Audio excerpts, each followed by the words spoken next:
South Africa's political system is broken. However, there's a simple tool that can greatly improve it. Let's discuss.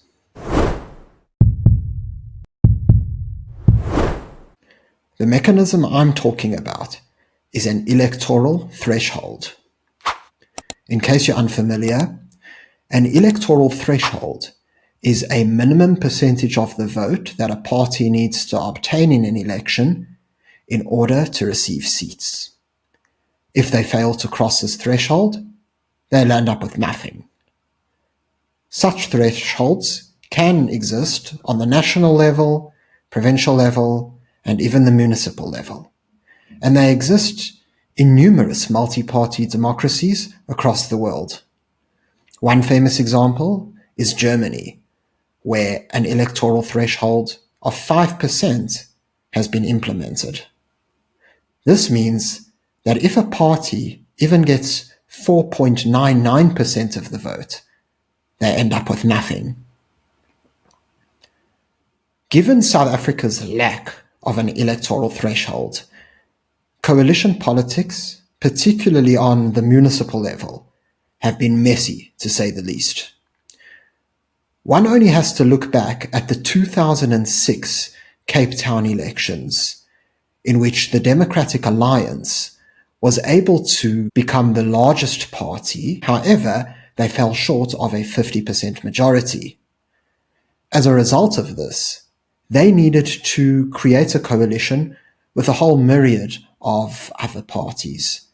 These included the ACDP, the Africa Muslim Party, the UDM, Freedom Front Plus, UIF, and the now defunct Universal Party. With this broad coalition, they were able to obtain 105 seats, which is exactly half of the city council. Now, as you can imagine, this led to a myriad of problems. Of course, the minute that one of these small parties decided that they weren't happy with their coalition agreement, or perhaps wanted a little bit more power, they could very easily hold the rest of their coalition partners to ransom. Give us what we want, or we will take our tiny, microcosmic share of the vote and collapse this coalition.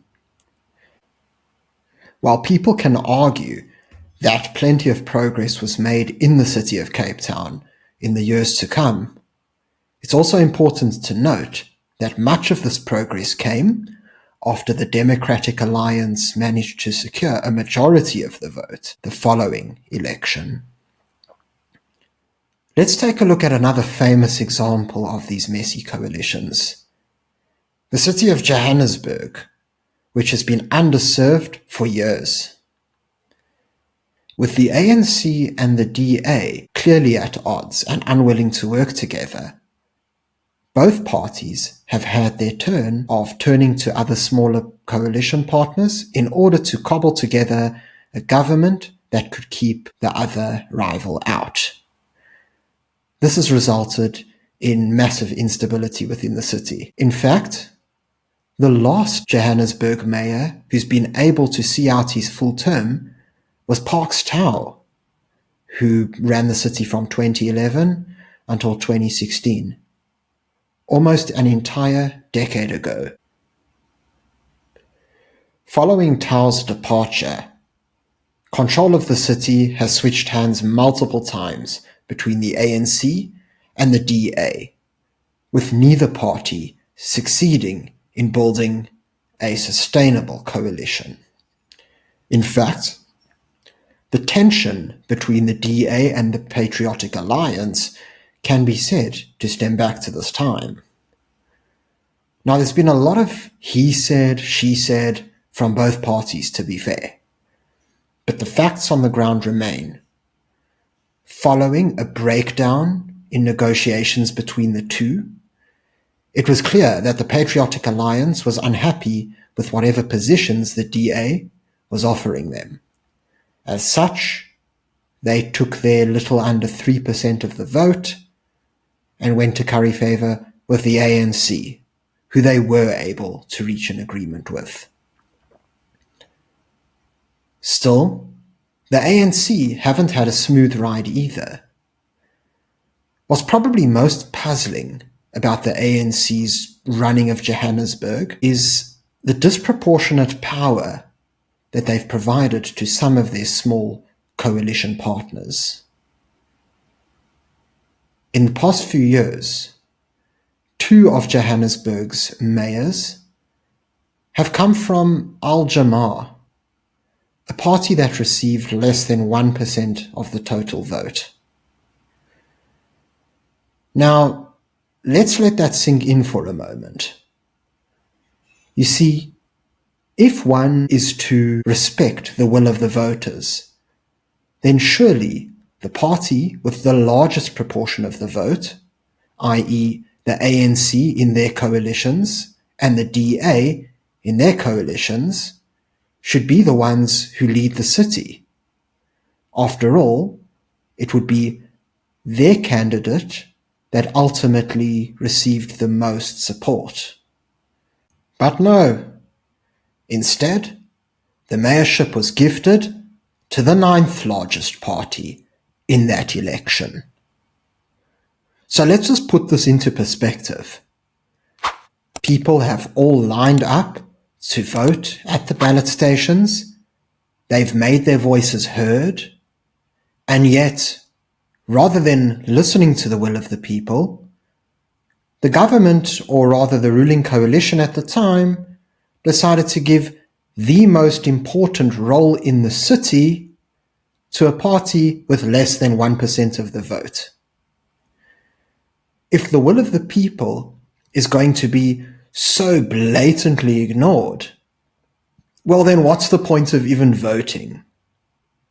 Clearly, there is a need to introduce an electoral threshold that will rid us of this kind of political ransom, this kind of political deal-making, where small parties with minimal influence on policies due to their small amount of seats and minimal governing ability are given all the power simply because they take advantage of a coalition that is quite fragile.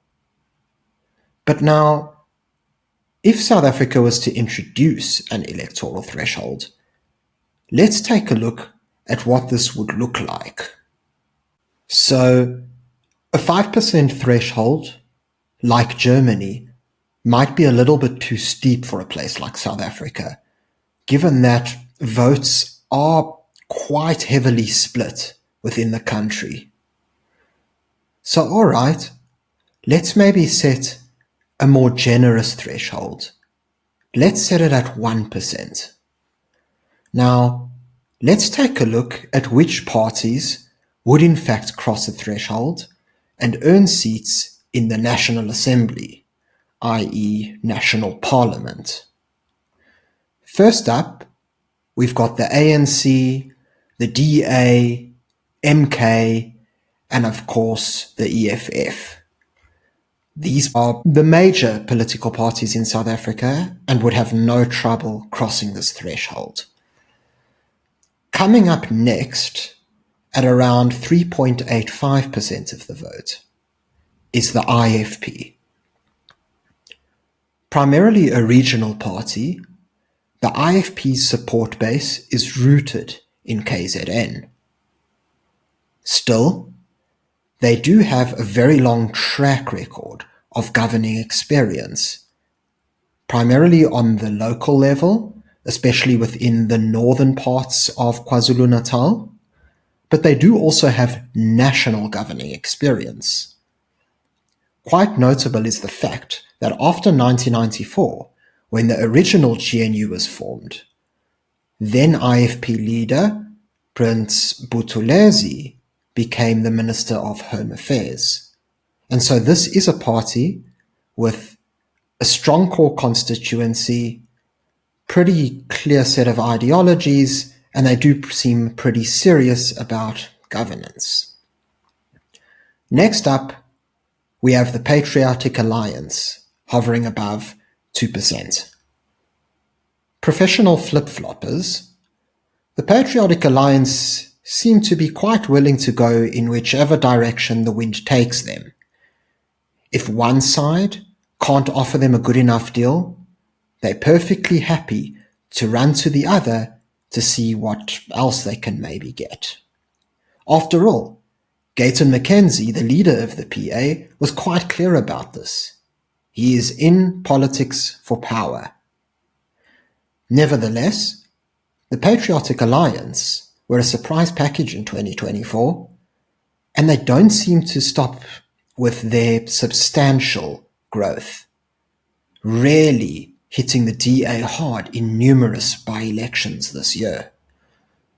They will be an exciting party to watch going into next year's local elections, and they could certainly have a major say in South African politics in the future, at least in the near term, if things continue on their current trajectory. Coming up after the PA is the Freedom Front Plus, a party that has existed since the dawn of democracy. The Freedom Front Plus have struggled to actually maintain any sort of political momentum. This is a party that seems to consistently rise and fall at each election. However, one thing where one can certainly give credit to the FF Plus is their core set of ideologies and very clear values and principles that they live by. We see them very closely abide by these values and principles in their voting patterns, as well as the statements that they make in the media. And so we do need to give credit to them there. The final party who would cross the threshold, barely squeaking by, would be Action SA, at about 1.2% of the vote. So Action SA is sort of the Greek tragedy of South African politics. In 2021, they burst onto the scene, full of promise. However, a constant series of poor decisions has devastated their political support, constantly eroding their support base. At this moment in time, it appears difficult to imagine a future in which Action SA can recover. And so I wouldn't expect them to be able to pass the threshold next time around, unless they somehow surprise us. So now that we've discussed which parties would pass the electoral threshold, I'd like to talk a little bit about those that would not. So it's quite an extensive list, and we don't have time to go through every single party. However, there are a few who I'd like to highlight. Starting with the UDM. Led by Bantu Holomisa, the UDM are political pioneers. I say this because after 1994, they became the first political party to break away from the ANC, paving the way for the likes of COPE, the EFF, and MK. On the local level, the UDM have also done their fair share of flip-flopping. They've supported the DA government in Cape Town back in 2006, and in their political stronghold of the Eastern Cape, particularly in Nelson Mandela Bay, they've worked with both the DA and the ANC. We saw them switch their allegiance from the DA to the ANC after the 2021 municipal elections. On the national level, soon after the 2024 election, the UDM partnered with MK, the EFF, and other like-minded parties to form the Progressive Caucus in Parliament, making them an opposition to the government. However, as talks over the GNU progressed, it seems as if the UDM changed their minds. Eventually, they agreed to join the GNU with the leader, Bantu Holomisa, very happy to take up a cabinet position. Clearly, this offer was too good to pass up. I'd now like to shift the conversation to a personal favorite of mine to talk about, namely the Good Party, led by Patricia de Lille. Now, de Lille, or as she likes to be known as, Auntie Pat, is no stranger to government. While she may be the South African Minister of Tourism at present, she actually held a cabinet position prior to the GNU. You see, back in 2019, the ANC won an outright majority of the vote. However, they decided to appoint Auntie Pat as the Minister of Public Works and Infrastructure. Now, this is quite a curious decision, seeing as the ANC won the outright majority, and so they therefore had no reason to seek partners in other parties, especially a small party like dear Auntie Pat's, which is really just a one-seater in Parliament. If that isn't a sign of the partnership between the Good Party and the ANC, I don't know what is. And so we see that when it comes to small parties in South Africa, there's an unfortunate, nasty trend that has emerged. It's a trend of tiny parties with minimal support taking advantage of fragile coalition agreements in order to jostle for positions of power and influence. These parties, which have minimal decision-making authority, minimal governance track records, and really very little influence over policy, yet somehow are able to enjoy the comfy salaries and luxurious lifestyle that come with being a parliamentarian. Clearly, at least in my view, an electoral threshold is desperately needed in order to, firstly, kick these opportunists out, and secondly, ensure that coalitions going forward can be more sustainable and service delivery can be accelerated. But then again, that's just my view. Do you agree with my opinion on this matter? Or do you perhaps see something that I've failed to? Either way, let me know your opinion in the comment section below. If you enjoyed this video, please remember to like it and to subscribe to the channel. Until next time, I'm Matthew, and this is Power and Politics.